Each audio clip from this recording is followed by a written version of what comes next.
waktu di pertemuan kita pertama, Bib, kita ngomong tentang awal hijrah. Kalau sekarang kan tema besarnya adalah starter pack menuju surga, ya. Habib pernah mengatakan bahwa taharah bersuci, kemudian wudhu dan juga sholat. Kita bagi 3 perkara ini, Bib. Nah, bersuci atau taharah seperti apa yang benar gitu, Bib?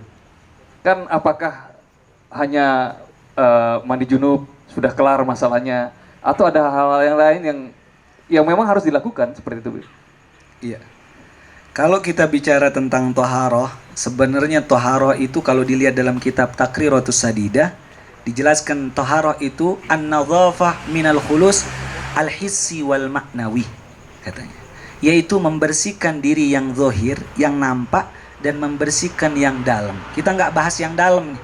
Kita bahas yang zahir saja nih. Pertanyaan dari Bang Eja membahas yang zahir saja. Kalau yang batin ini perlu, yaitu khusus 4 mata. Berdialog dengan kami, berzikir, yaitu berdialog, ngumpul untuk membersihkan hati. Tapi kita bahas ini yang zahir. Gimana caranya? Yaitu salah satunya dengan al-wudu. Dengan wudu, tohara. Tetapi sebelum orang wudu ini ada bab yang sangat penting, namanya babul istinja. Bab istinja. Sering dari kita ini, begitu kita nggak bener istinja kita, kadang-kadang, mohon maaf nih, saya bangun boleh? Betul. Begitu kita ini lagi ruku, pas lagi sholat nih, padahal masih muda nih, begitu ruku, kok ada rasa netes nih, ada yang keluar. Begitu dilihat, oh ternyata keluar. Batal udu, batal sholatnya. Ulang sholatnya. Sehingga Rasul pernah datang ke pemakaman. Kata Rasul ngomong sama para sahabatnya, inna amata azabil qabr bil baul, kata Rasul. Sesungguhnya aku lihat penduduk kubur ini yang paling banyak diazab sebab gara-garanya nggak bersih ketika buang air kecil. Bukan gara-gara minum khamr. Ternyata paling banyak azab kubur sebab orang nggak bersih istinjanya. Oleh karena itu, ketika kita istinja, dianjurkan, mohon maaf sebelumnya, yaitu ada namanya an-natr. Apa an-natr? Habis buang air kecil, diurut dikit. Diurut. Boleh saya contoh apa tidak? Boleh saya contoh. Cuma saya nggak pakai yaitu yang asli. Saya pakai anu saja. Ini contoh saja. Kebesaran apa kekecilan? tergantung, Bib. Iya. Ini namanya kita contohin, bayangin punya kita masing-masing saja. Jangan bayangin punya orang, ya. Ini dicontohkan ketika sudah orang istinja ini digosok dengan menggunakan tangan kiri. Menggunakan tangan kiri. Kita gosok menggunakan tangan kiri bagian bawah, disebut namanya natr, sunnah, gosok. Karena kenapa? Inilah sisa di sini yang menyebabkan sering jatuhnya sesuatu tersebut. Digosok 1, 2, 3. Kalau bahasa kita diurut, tapi pelan-pelan, nggak usah keras-keras, bahaya. Dan nggak usah sering-sering, sekali saja, nggak usah diulang-ulang, bahaya ini. Jelas apa tidak ini? Ini anak muda kadang-kadang ini bahaya ini. Karena babnya beda lagi nanti nih. Babnya beda, nanti jadi bab yang dosa. Ini gosok sampai keluar. Lalu kalau udah keluar, itu sunnah berdehem. Sunnahnya apa? Berdehem. Begitu, berdehem. Inilah adab ketika istinja, jangan dibawa di dalam sholat. Kadang orang pas sholat, itu adab buang air kecil sebenarnya. Dibawa di dalam sholat.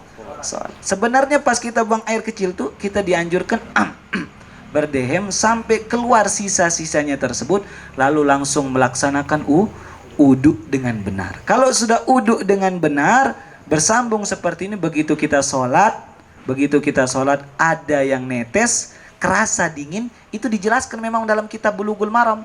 Rasul mengatakan seringnya setan ini meniupkan kemaluannya seseorang, membuat dingin. Ditiupkan seperti itu. Dingin, kerasa, kayaknya ada yang keluar, kayaknya ada yang keluar. Maka dianjurkan seseorang tersebut istinja dengan benar. Jelas apa tidak ini? Insyaallah. Saya pernah baca nih, Bib, untuk yang berdehem tadi, ya. Ternyata untuk akhwat juga dianjurkan berdehem juga 3 kali. Iya, bagi akhwat yang perempuan ini juga dianjurkan berdehem. Cuma cara naternya beda. Cara naternya cuma saya nggak contohin di sini karena nggak ada akhwat, nggak ngelihat mungkin akhwatnya. Hah? Oh, di belakang sana bisa. Akhwatnya ngelihat. Dilihat apa tidak ini? Ini saya contohin ya. saya contohin, bukan dipraktekkan bagi yang laki nih. Jelas? Kalau bagi, mohon maaf ini ya, ini karena pelajaran fikih toharoh, ini dipancing-pancing sama Bang Eja ini. Jadi pembahasannya agak terbuka ini. Mohon maaf, ini saya contohkan pakai tangan saja. Bagian pinggir ini dianjurkan digosok. Bagi seorang perempuan, digosok bagian pinggirnya. Nanti dia keluar sisa-sisa, yaitu albaul, air kencing tersebut. Digosok bagian pinggir kanan atau pinggir kiri. Bagi yang punya istri boleh tunjukkan, nih loh ini. Bagi yang nggak punya nggak usah ditunjukin. Kode berarti. Kode ya. Supaya cepat nikah yang belum. Apa yang harus kita ketahui, Bib? Selain tadi, Bib, banyak kesalahan tadi, benar bahwa apakah buang air kecil itu harus duduk? Iya. Buang air kecil memang sunnahnya dianjurkan duduk, kecuali dalam keadaan darurat.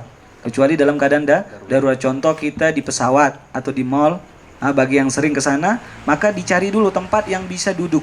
Tapi kalau udah nggak nemu tempat duduk, nggak apa-apa dengan menggunakan berdiri, tapi perlu dengan bersih ketika istinjanya tersebut. Cuma saya yakin ini. Berapa kali saya temukan, bahkan kami praktekkan dalam diri kita sendiri, ketika orang istinja berdiri ini pasti ada sisa. Nah, bagi adik-adik atau ikhwan dan akhwat yang bekerja di kantor apapun, itu saran kami, setiap kita mau sholat, bawa sarung sendiri.